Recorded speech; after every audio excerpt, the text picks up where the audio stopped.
At marami na raw po nadulas dito na estudyante. Ayan, ginaganon ko po, madulas nga po. Ayan po, madulas. So magandang umaga po. No? Nandito ako ngayon sa Karuatan East Elementary School na kung saan po ito po ay ating pinapanawagan dahil po sa sitwasyon na ito na tubig umaagos dyan sa gate ng Karuatan East Elementary School na kung saan dito pumapasok at lumalabas yung mga bata. Pansinin nyo po, napakalumot po niyan.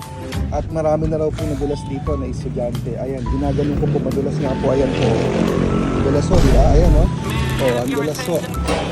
Puro lumot, ayan ho, nakakadulas. So, tingnan nyo naman ho, oh.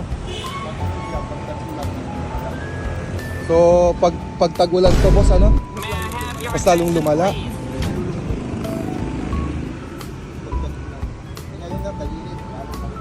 Ayan ho, ang dulas nga ho nito, puro lumot to.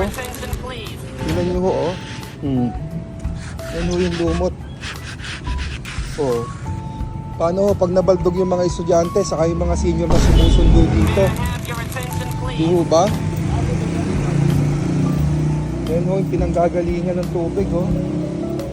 Oh. Pag tag-ulan daw po, hanggang dito yung tubig, oh. Oh. Naglulumot po. Sana po mapansin ito, kawawa naman yung mga estudyante. Karuatan East Elementary School po.